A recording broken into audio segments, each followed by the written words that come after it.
frustrating because you watch the defense go out there and get stop after stop after stop, and offensively just like we just couldn't get it going. Couldn't get it going. Credit to their defense, but we just gotta make more plays. We gotta show up, and be ready to go. You know what I mean? It's like we're just. It's loading, you know what I mean, and it's taking too long. Obviously the resilience of the team is you love to see it, and you feel like give yourself a chance to win the game at the end, but it's just too late. Throughout the night with Marv, how did it kind of develop? The first half looked like there were a lot of struggles, miscommunication. What kind of clicked for the two of you in the second half, fourth quarter specifically? First half, he dropped the ball. Like there's nothing, I've seen Marv catch that ball like 100 times. I'm not. Again, I told y'all throughout the week I wasn't worried about it. Continue to go to him, obviously, and he came up clutch in the stretch. That's part of football. I got the utmost confidence in Marv. I will continue to have the confidence in Marv. We just got to go back to the drawing boards and be better. We got to be better. He knows that. I know that. Whole offense understands that. That we got to start faster and and play better complementary football, because right now it's too all over the place, and it's not good enough. Haven't put 4 quarters together as a unit, to go out there and dominate. And you see the flashes, but like I said, it's just margin for error is so small. So we got to be better. I know all losses are going to sting. Is there any? No, I didn't get that. No. I mean, feel good that we came back. Well, no, I was actually going to ask, the way you guys have lost the last 2 weeks. I mean, it felt like it was right there, and it's not. Yeah, I mean, again, I'm optimistic though. I'm optimistic, and I know what we have in that locker room, and I know the guys that we got in that locker room, and what type of players we have. Coaches, everybody, I know people think the world's ending, but it's not. It's not. We gotta go back to work and be better. What clicked in the fourth quarter for you guys offensively? What finally started? I think we just got into a groove. I think Drew got into a rhythm, calling it, and we made plays. We made plays for him. It's really a tale of two halves. You just feel like terrible whole first half, and then you just keep fighting because it's going to hit at some point. It's going to hit at some point, and guys believed in that, and we just continue to fight. In the fourth quarter it clicked, but like again I said, it's too late. You talked about the 6 sacks and how tough that is to get behind the sticks early on first and second down. Third down is okay, that's going to happen, but first and second down sacks are tough. That's tough, and then it feels like this season, every time we get past 50, we've kind of shot ourselves in the foot with a penalty, and then you're looking at it's just drive killers. You drive killers, and we get one good play going, and then right back, second and 18. It's just like it's just shooting ourselves in the foot. It just can't happen. You want to be good offense, it can't happen. Marv's first catch of the second half was that toe tapping one on the sideline. Could you see a level of confidence shift for him after that play? Yeah, I mean, I just think Marv expects so much from himself. He expects so much. So I mean, even that singular play is just not to his. What I'm saying, it's not to his standard. Obviously, as an individual, he drops the ball, it's interception, right? And I'm sure that's lingering in his mind or whatever it is. But I love the way that he fought back and continued to play hard and continue to make plays. Obviously he's probably going to go home thinking about that shit. But at the end of the day, again, it's football. We all make mistakes, but he continued to battle. I'm excited. I'm excited, and I'm glad that he continued to. He played his ass off in the fourth quarter. Continued to, when he got man, he made the plays. The touchdown catch was an amazing catch. So. Again, I got the utmost confidence in him, and I think he should have it as well. You're right. You always say that you have the confidence in him no matter what. That seemed like a difficult moment to have the confidence in him in the first half after the interception. What in that moment gave you the ability to keep going back to him? I need him. What I'm saying? He needs me. I need him. This is a team sport. 4-quarter game. And I understand he's not coming out of the game, what I'm saying? I don't want him to come out of the game, so we got to get this going, And that's really just what it is. It's, just conversations on the sideline, keeping his confidence up, and again the other receivers and everybody around him. We're all in it together. You guys threw the ball 41 times, ran it 17 times. Yeah. Why the disparity in that, do you think? Just they were, that's a good defense over there, right? And they did a good job stopping the run, and that was how the game went. Is it part of it playing from behind? Just that? Passing the ball. Yeah. I mean, yeah, when you get in those positions, it's tough to drive the field. You can't, you'd like to put the ball in the quarterback's hands and try to create some explosives in that way.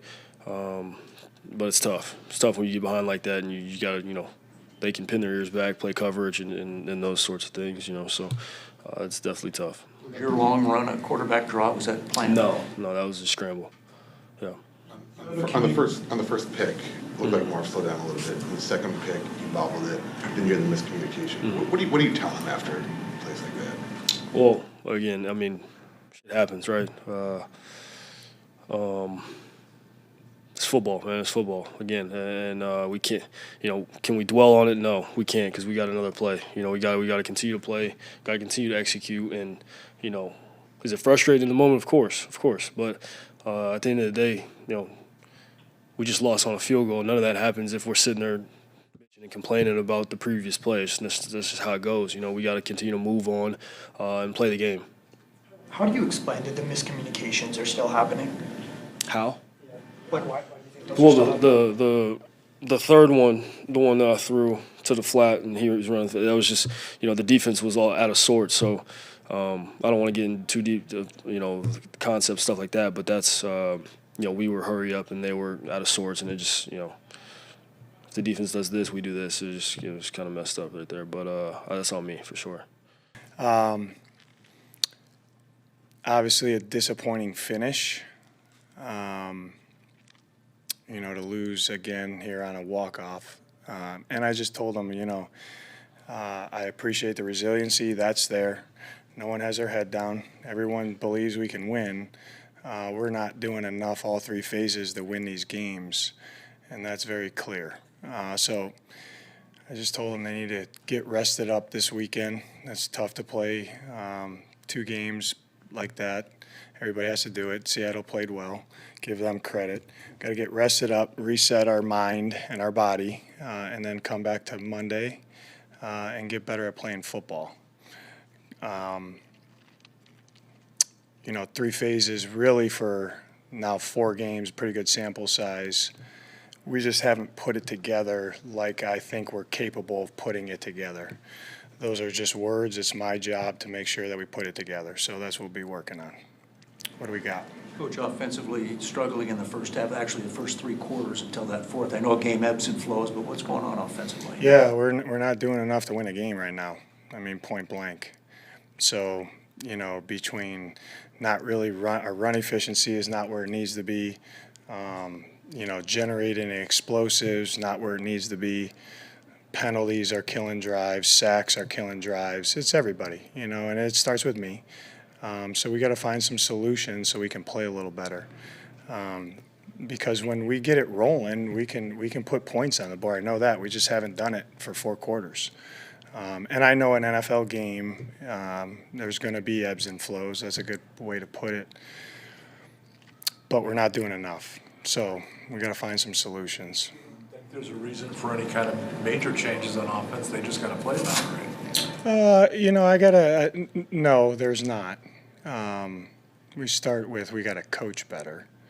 But we do have to take a good hard look and look what's going on and adapt, because if we keep doing the same thing, in my mind, like when you've been in the NFL long enough, you got these stretches where you feel like you're letting some games slip away. If you keep just doing the same thing and hoping, that's not good coaching. So we will change and adapt some things, there's no doubt.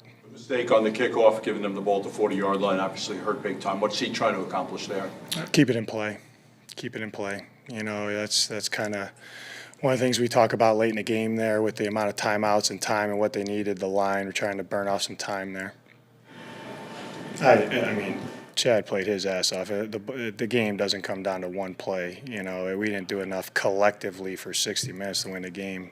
It's a good question, Gambo. Smith and Jigma bottled up until you didn't. Yeah, Yeah, he's a good player. It's tough to contain him for a whole game. You know, he had some critical downs there. That was a component of the game we knew going in. I thought, you know, the corners battled him, the safeties that were on him battled him pretty good. He made some good plays, you know, and that's what it takes to win. They made a couple more plays than we did, you know. That's life in the NFL, so we gotta make some of those. How much did you feel like Marv's play kind of swung in the middle of that game from how it started to how it ended for Marvin out there? What do you mean, Dave? Maybe the interception, the bobble, and then for him to have the touchdown and to respond the way he did. I mean, the response was fantastic. You know, I thought he came and lit it up in the second half. Is that what you're asking? Yeah, absolutely. You know, he got involved, made some big-time plays, a touchdown catch, big-time play, couple catches in those drives. You know, he's winning one-on-one. I'm not worried about Marv at all. Like, he's going to be just fine. I thought he played faster today, too. That's what I told him. That's what I wanted to see. You know, on a short week, there's not a lot you can work on because you're not practicing. I said, just let it rip and play fast, and I thought he did that. I'm not worried about Marv at all. I thought he's resilient just like that whole crew is. That's the good thing from my view. I know we have a connected team. I know we will go down swinging. I know we ain't going to quit. I know we're going to fight tooth and nail. We just got to do a little bit better.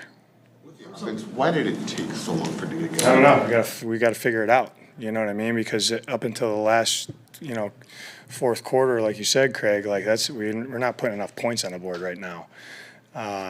So we gotta score more, and all those things that I just talked about. It's not one thing. It's not one guy. It's not, you know, anything. It's collectively as a unit and as a whole, coaching and playing, that we got to score more points.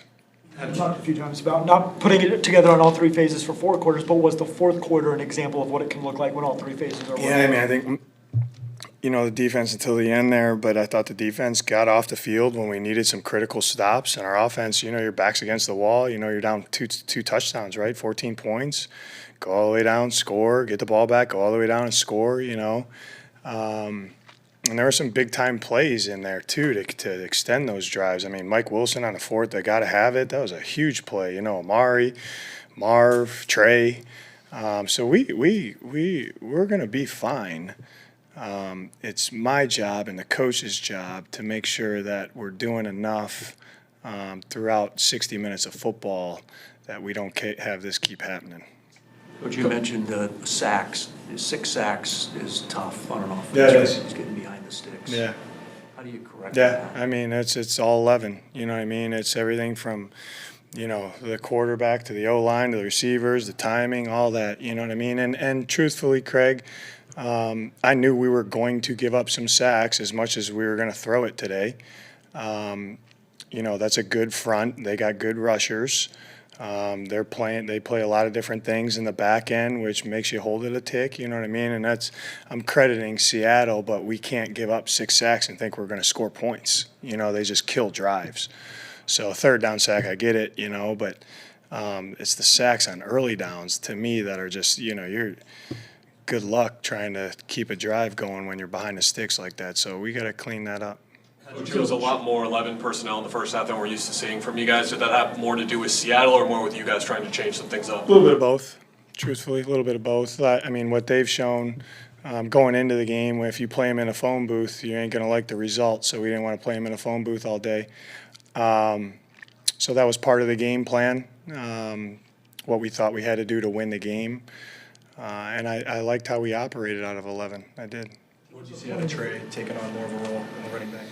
I got to watch the tape on that one, Tyler. I thought he made some plays. You know, he had the one explosive. You know, he caught a couple check downs, made some guys miss. I thought he was pretty decisive, you know. Again, though, like Trey's a component of the run game.